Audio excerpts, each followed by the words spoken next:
அன்புள்ளம் கொண்ட அனைவருக்கும் வணக்கம். நம்ம கந்த புராணத்தை தொடர்ந்து பார்த்துட்டு வரோம். இன்னைக்கு நேற்றைய தொடர்ச்சி பார்க்கலாம். இந்த மாதிரி ஒருத்தரும் தங்கள் அபிப்பிராயங்களை எடுத்து கூறி வரும்போது அவற்றை கவனித்து கேட்டு வந்த சிங்கமுகன் கடைசியாக எழுந்தான். அண்ணா, நானும் ஆரம்பத்திலிருந்து கவனித்து வருகிறேன். ஒருவராவது நிலைமையை உணர்ந்து பேசியதாக தெரியவில்லை. உன்னுடைய மனம் கழிக்கும் வகையிலே அவர்கள் பேசி வந்துள்ளார்கள். நம்முடைய கௌரவத்துக்கு இழுக்கு இருக்குமென்றாலும் உண்மையிலே எடுத்து சொல்பவர்களே உண்மையான ஆலோசனையர்கள். அவர்கள் கூறுவதை கேட்டு அதற்கேற்ப நடப்பவனே எந்த காரியத்திலும் வெற்றி பெறுவான். நீ செய்த காரியங்களை சற்று எண்ணிப்பார். தேவர்களை பழிவாங்க வேண்டும் என துடித்து அநேக காரியங்களை மேற்கொண்டாய். தேவர்கள் உன் விஷயத்தில் துரோகம் ஏதும் செய்ததாக எனக்கு தெரியவில்லை. நம் முன்னோர்கள் அவர்களுக்கு தீங்கு விளைவித்தார்கள் என்று நாம் அவர்களை தண்டிப்பது எந்த விதத்தில் நியாயம்? அவர்களை பிடித்து இழுத்து வர செய்து பலவிதமான இழி செயல்களுக்கு உள்ளாக்கினாய். அவர்களை சிறையில் அடைத்து கொடுமைப்படுத்தினாய். சொர்க்கத்தை சூறையாட செய்தாய். உன் விஷயத்தில் தவறு ஏதும் செய்யாத தேவர்கள் உன்னால் கொடுமைப்படுத்தப்படுவதை பொறுக்க மாட்டாமலேயே ஈசன் தம் குமாரனை அனுப்பியுள்ளார். சூரபத்மனுடைய கண்கள் கோபத்தால் சிவந்தன.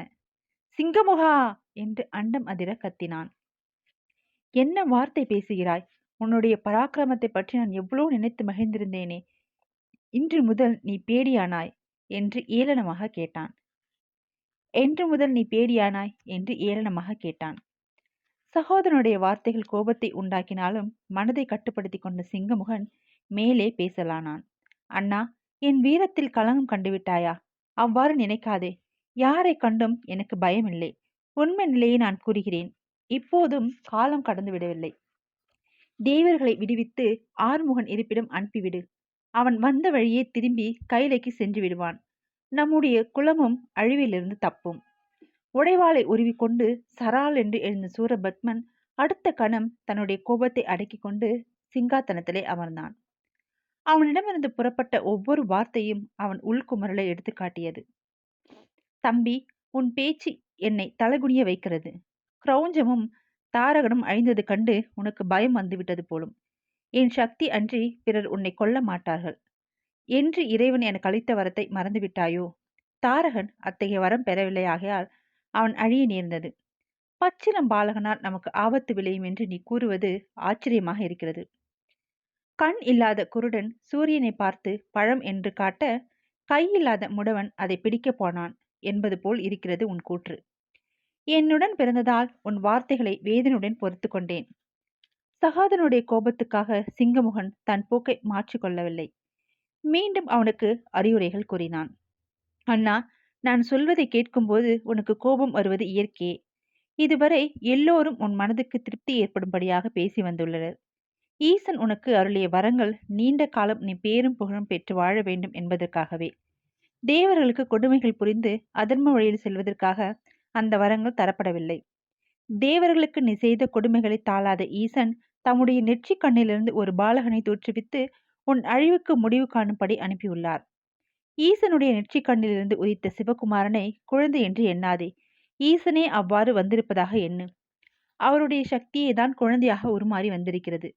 சின்னஞ்சிறிய ஆழம் விதையிலே மாபெரும் மரம் அடங்கியிருப்பது போல சக அண்டங்களுக்கும் அந்த பாலகனிடம் அடக்கம் என்பதை தெரிந்து கொள். அவருடைய கோபத்துக்கு ஆளாகுமையானால் உன்னுடன் நம் குலமே அழிந்துவிடும். அழியாவரம் பெற்றிருப்பதாக எண்ணி வீர் கொள்ளாதே. நீ பெற்றுள்ள வஜ்ராயக்கை இந்த பிரத்தியுடன் சம்பந்த பெற்றது. ஆகவே அழியத்தான் செய்யும். தேவர்களை சிறையிலிருந்து விடுவித்து அவர்களிடம் பகை கொள்ளாதிருந்தால் நீ இன்னும் பல யுகங்கள் சீரும் சிறப்புடன் வாழ்ந்திருக்கலாம். சூரபத்மன் மாளிகை கிடுகிடுக்க ஏளனமாக நகைத்தான். அடே தம்பி, சிவகுமாரனை ஈசனே என்று நினைத்து நீ மீண்டும் மிரண்டு போய்விட்டாய் போலும். அந்த குழப்பத்திலேதான் என்னையும் இழுக்கிறாய். காற்றினால் தள்ளப்படும், நெருப்பினால் உஷ்ணம் உண்டாக்கப்படும், கங்கையால் உருட்டி செல்லப்படும், சரவண பொய்கையில் அலைகளால் இங்கும் அங்கும் தள்ளப்பட்டு மோதுண்டு தாய் இல்லாத வேறு பெண்களிடம் முளைப்பால் குடித்து வளர்ந்த அந்த பாலகனியா ஈசர் என்று கூறுகிறாய்? எந்த தேவர்களாக நீ பரிந்து பேசுகின்றாயோ அந்த தேவர்கள் ஆதாரம் காட்டும் மண் நூல்கள் என்ன கூறுகின்ற தெரியுமா? குற்றம் செய்தவனை தண்டிப்பது பாவமாகாது. அவ்விதம் தண்டிக்காத விடுதலை குற்றமாகும். நம் முன்னோர்கள் விஷயத்தில் தேவர்கள் பல வகை குற்றங்களை இழைத்தார்கள். அதற்காகவே அவர்களை சிறையில் அடைத்து தண்டிக்கிறேன். ஆகவே என் செயல் ஒருபோதும் குற்றமாகாது. ஆறுமுகன் பால் மனம் மாறாத பாலகன். அவனால் என்னை ஒன்றும் செய்துவிட முடியாது. மேரு பர்வதத்தை எலி அசைத்து விட முடியுமா? உன்னை பற்றி நினைக்கையில் எனக்கு கோபம் ஏற்படுவதற்கு பதிலாக வேதனையே உண்டாகிறது. சிறு வயதில் நீ எவ்வாறு வீரத்துடன் திகழ்ந்தாய்? இப்போது உன் அறிவு மழுங்கிவிட்டது. அதனால் உனக்கு பயம் உண்டாகிவிட்டது. பெண்களைப் போல் நடுங்குகிறாய். பகை என்று வந்தால் சிங்கம் சீறி எழுந்து அதனை கொல்லவே முயற்சிக்கும். பயந்து ஓடி பதுங்காது. உனக்கு சிங்கத் தலைகள் இருந்தும் என்ன பயன்? பூதப்படையினரையும் தேவர்களையும் கண்டு நடுங்கும் நீ இனி இங்கு இருக்க வேண்டாம். உன் நகரத்துக்கு சென்று பதுங்கியிரு. நான் ஒருவனாகவே அவர்களை எதிர்த்து வெற்றி காண்பேன்.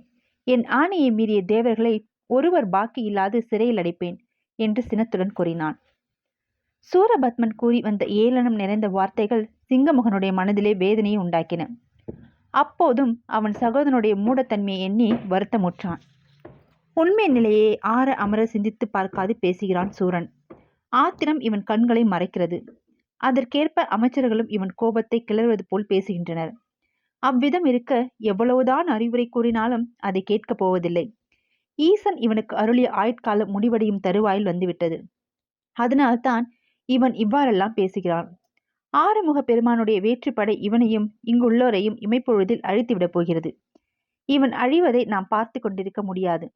இவனுக்கு முன்பு நாம் உயிரை விட்டுவிட வேண்டும் என்று எண்ணிய சிங்கமுகன் ஒரு முடிவுக்கு வந்தவனாய் எழுந்திருந்தான்.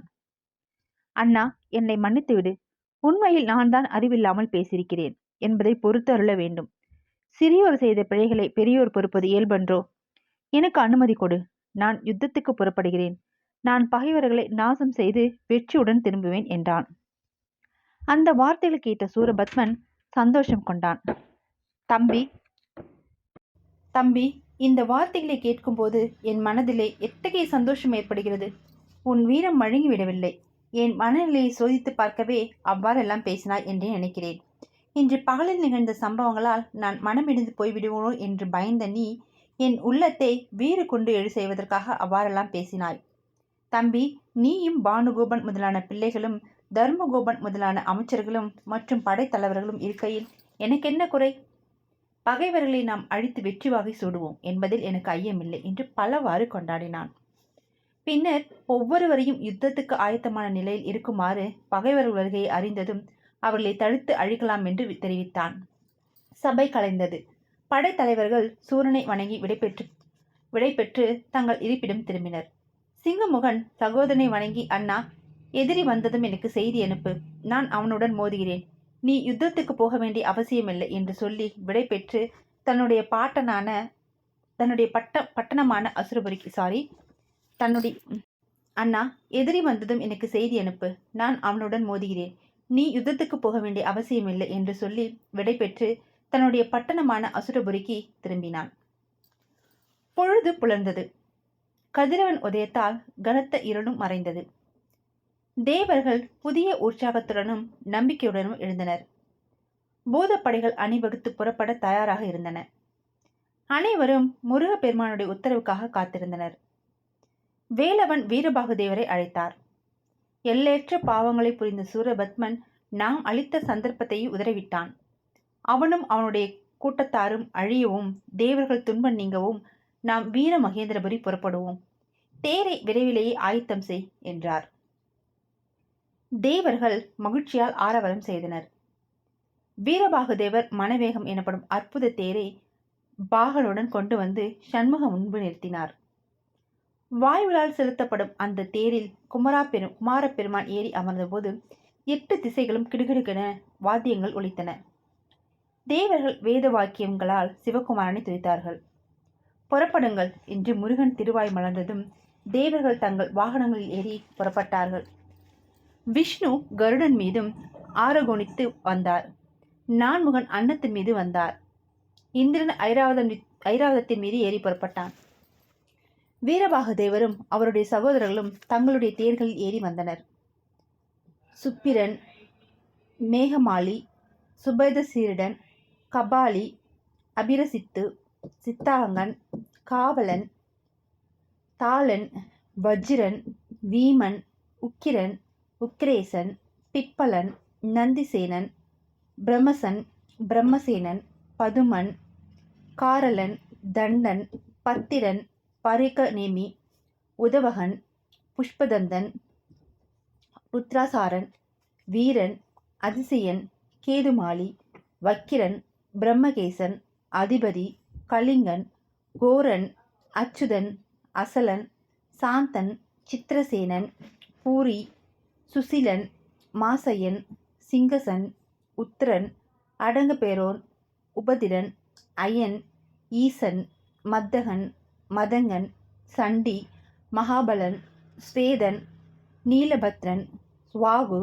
வண்டாபரணன், ககாபதன், பிங்களன், சாமணன், மாயன், நகுபன், கும்பன், சங்கபாலன், விசாகன், சதனாவன், அயக்ரீவன், அங்கியரத்தன், சிங்கனன், வத்தனன், நந்தன், வாமனன், மங்களகேசன், சோமன், வஜ்ரமாலி, சண்டன், அஜமுகன், சரபன், குந்தநாடகன், கவந்தன், மேகனன், விஜயன், வித்ருமன், தண்டி, வியாக்ரன், காலபாசன், தசமுகன், குமுதன், பானு, தனஞ்சயன், ரிஷபரூபன், கசிமுகன், அனலகேசன், 10 தூரடிகள், பெட்ரோன், பானுகம்பன், பதங்கன், சுத்தன், அணிகன், சீதன், சுனாதன், சுமாலி, மாலி, அத்திரி, அவுணர், கூற்றன், அரிகேசன், ஜவாலகேசன் ஆகிய 108 படைத்தலைவர்களும்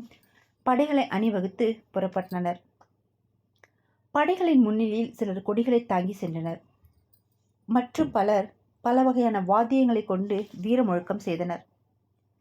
அவர்கள் சென்ற பாதையெங்கும் தூசிகள் கிளம்பி விண்ணையே முட்டின. பூமி அதிர்ந்தது.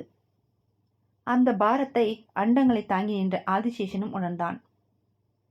வீரபாகு தேவரையும் அவருடைய சகோதரர்களையும் பின்தொடர்ந்த லட்சம் வீரர்களும் பற்பல ஆயுதங்களை ஏந்தி கொண்டிருந்தனர். அசுர வீரர்களை நாசம் செய்ய அவருடைய கரங்கள் துடித்தன.